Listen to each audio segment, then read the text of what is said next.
Jail से रिहा होने के बाद कबीर रिया से मिलने के लिए रिया के पीछे जाएगा, उसका शुक्रिया अदा करने के लिए कि उसने उसको जेल से छुड़वा दिया। रिया ज्यादा कुछ तो नहीं बोलेगी, लेकिन बस इतना कहेगी कि उसने जो कुछ भी किया उसने अपने ज़मीर के लिए किया। मतलब कि उसका ज़मीर नहीं मान रहा था कि कबीर को कोई सज़ा दिलवाई जाए, क्योंकि गलती नहीं थी कबीर की, इसलिए। और दूसरी तरफ दिखाया जा रहा है कि जो रिया की बहन अस्मा है वो रिया से काफ़ी ज़्यादा नाराज़ है और काफ़ी ज़्यादा परेशान है।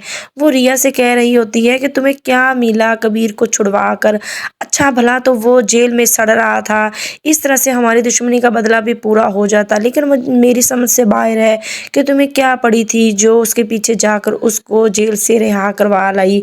उसको अच्छा ही था कि वो सज़ा मिलती। लेकिन रिया आगे से जवाब देती है कि जब कबीर का कोई कसूर नहीं था तो मैं कैसे उसको जेल में सड़ने देती, इसलिए मैंने उसको आज़ाद करवा दिया। कबीर जब जेल से छूट कर आता है तो उसके अगले दिन ही वो रिया के पीछे जाता है। उसको पता है कि जो लोग पहले रिया को नुकसान पहुंचाना चाहते थे वो लोग अब भी बाज नहीं आएंगे, वो रिया को कहीं कोई नुकसान ही ना पहुंचा दे, इसलिए वो रिया के पीछे जाता है। यहाँ पर जब रिया देखेगी कि कबीर उसके पीछे पीछे आ रहा है तो वो काफ़ी ज़्यादा डर भी जाएगी और वो गुस्सा भी होगी कबीर के साथ कि ये ऐसा क्यों कर रहा है।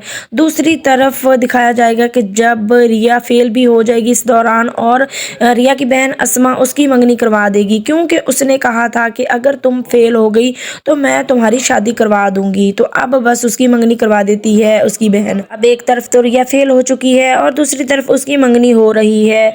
ये सब कुछ देखकर रिया काफ़ी ज़्यादा परेशान होगी और उस सब का इल्ज़ाम भी वो कबीर पर ही लगा रही होगी और कबीर को कहती है कि अब तुम खुश हो जाओ, क्योंकि मैं फेल भी हो गई और तुम्हारी वजह से ही मेरी शादी हो रही है, क्योंकि तुम ही चाहते थे कि मेरी जल्द अज जल्द शादी की जाए। अब मैं शादी करवा रही हूँ, अब तुम मेरा पीछा छोड़ दो। तो आगे से कबीर कहता है कि मुझे तुमसे कुछ नहीं लेना देना, मैं तो तुम्हारे पीछे नहीं पड़ा हुआ, मैं तो खुद को बचाना चाह रहा हूँ, तुम्हारे पीछे आकर मुझे ही फ़ायदा होने वाला है, मुझे तो तुमसे कोई दिलचस्पी नहीं है ना, मैंने कुछ लेना देना तुमसे। कबीर ऐसी बातें करके रिया का ध्यान खुद से हटाना चाहता है कि मुझे तो तुमसे कोई दिलचस्पी नहीं है। यहाँ पर यही दिखाया जा रहा है कि जो कबीर है वो रिया से बेइंतहा मोहब्बत करता है, लेकिन वो सब कुछ रिया के लिए ही कर रहा है। नाजरीन, आप लोगों को क्या लगता है कि रिया के पीछे कौन था? क्या कबीर को इस बात का पता चल जाएगा और क्या रिया की वाकई ही किसी और के साथ मंगनी हो जाएगी और वो शादी कर लेगी, या कि